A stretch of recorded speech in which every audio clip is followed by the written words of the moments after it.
তাহলে পেট্রোল পাম্পের সামনে লিখে দিন হিন্দু হিন্দু ভাই ভাই, মুসলমানের জন্য তেল বিক্রি নাই।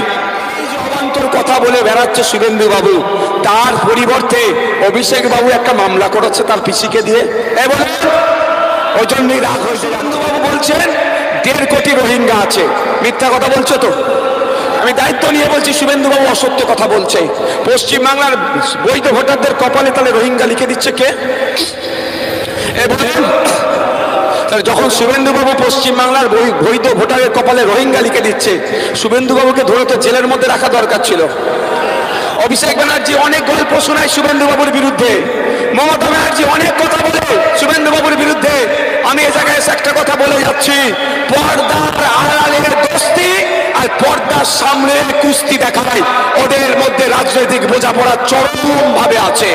আর বলি আমরা হচ্ছি হিন্দু হিন্দু হিন্দু ভাই ভাই করলো শুভেন্দু বাবু।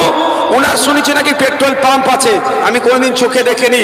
আমার শুধু এতটুকু ওনার কাছে অনুরোধ, তাহলে পেট্রোল পাম্পের সামনে লিখে দিন হিন্দু হিন্দু ভাই ভাই, মুসলমানের জন্য তেল বিক্রি নাই। পারবে? তখন ব্যবসাটা ভালো বুঝবে।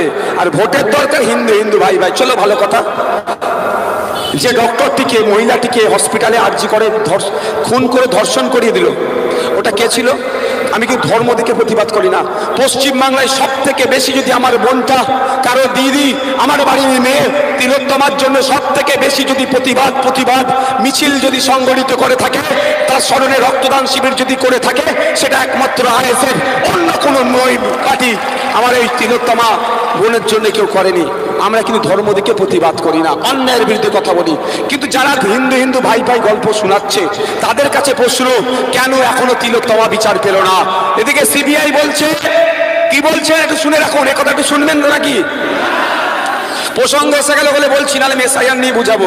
একদম তৈরি করে নিয়ে এসছি ওষুধ, একদম ওষুধ তৈরি করে নিয়ে এসছি বাবু, দেখেছো? এটা হচ্ছে এসআইআর ওষুধ, বাক্যে বন্দি করে দেবে এর মধ্যে দিয়ে, ঠিক আছে? খাঁচা আছে এর মধ্যে। যাক,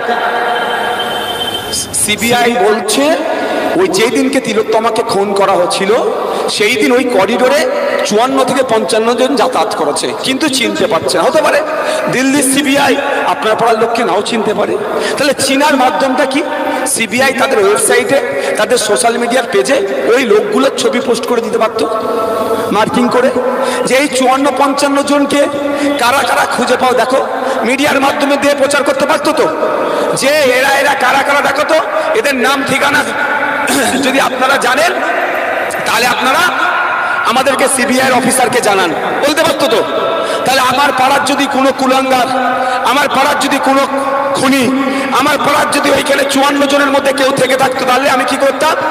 গোপনেই সিবিআই এর দেওয়া নম্বরে আমি পৌঁছে দিতাম, অমুকের নাম অমুক, এই লোকটির নাম অমুকের বাড়ি এখানে, তাহলে সিবিআই খুঁজে পেত তো। তারপরেও বলছি, যেদিন কি আমাদের তিলোত্তমা, আমার বাড়ির মেয়ে আলাদা নাকি? আলাদা নয় দেখি, আমার বাড়ির মেয়ে আমি মনে করি, তার ধর্মীয় পরিচয় কি আমার দেখার দরকার নেই। কিন্তু যারা হিন্দু হিন্দু ভাই ভাই করে, তাদেরকে আমি জানতে চাইছি তিলোত্তমার ধর্মীয় পরিচয়টা কি? তোমার সাথে সেন্ট্রাল গভর্নমেন্ট, তোমার হাতে সিবিআই থাকার পরেও তিলোত্তমার বা এখনো বিচার পেল না কেন? এই প্রশ্নটা আমায় করতে হবে। কিন্তু আমি বলছি এতটুকু কথা, যেদিন রাত থেকে তিলোত্তমাকে খুন করে 54 থেকে 55 জন ওই করিডোরে ঘোরাঘুরি করেছে, সিবিআই ওদেরকে এখনো চিনতে পারেনি। মানে ভাবতে পেরেছেন? আপনারা চিনতে পারেনি না চেনার চেষ্টা করেনি? ওই 54-55 জন কারা ছিল? তৃণমূলের দামাল ছেলেরা ছিল। ওই 54-55 জন কারা ছিল? তৃণমূলের নেতার ছেলে মেয়েরা ছিল। ওই 54-55 জন কারা ছিল? লাশ চুরি করে বিক্রি করে দেয়, যে হসপিটালে বিক্রি হতো, ওই হসপিটালে আপনার আমার বাইরের মেয়েরা যারা মারা যেত, শুনে রাখুন আপনারা, আমাদের তিলোত্তমাকে কেন খুন হতে হয়েছে? ওই হসপিটালে মর্গেতে মানে ওই মহিলারা যারা মারা যেত, মর্গে লাশ থাকতো, ওই লাশগুলোকে নিয়ে ওই সন্দীপ ঘোষাল কোম্পানিরা খারাপ কাজ করে ভিডিও বানিয়ে বিদেশের মার্কেটে বিক্রি করতো। আপনার আমার মেয়ে হয়তো, আপনার আমার পরিবারের কেউ মর্গে ছিল, হয়তো তার সাথে এরকম কুকাজ করে ভিডিও করে বিক্রি করতো। এর প্রতিবাদ করেছিল কে? তিলোত্তমা। সেই জন্য আজকে ওকে খুন করলো।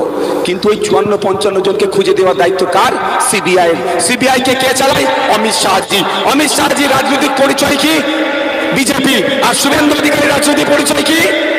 বর্তমান রাজনীতি বলবেন, কখন কোথায় যাবে বোঝা মুশকিল হয়।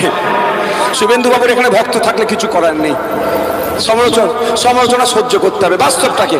তাহলে শুভেন্দু অধিকারী তো অন্তত বলা দরকার ছিল যে আমাদের বাংলার মেয়ে তিলোত্তমাকে যারা খুন করেছে একটাও না ছাড় পায়। শুধু ভোটের বেলায় হিন্দু হিন্দু ভাই ভাই, আর ভোট মিটে গেলে আর থাক বলার দরকার নেই। যাক, আপনাদের বাড়ি এরকম একটা ফর্ম পৌঁছেছে, ভোটার পিছু 2টো করে ফর্ম, যার বাড়ি 3টে ভোটার 6টা ফর্ম। তাহলে আমি প্রথমে কি বলছি, নির্বাচন কমিশন আপনাদের কাছ থেকে কি চাইছে? 2টো ছবি আর একটু পেনের কালি, আর কিচ্ছু এই মুহূর্তে চাইছে না। এটা ভয় পাবেন না, ঘাবড়াবেন না, কিছু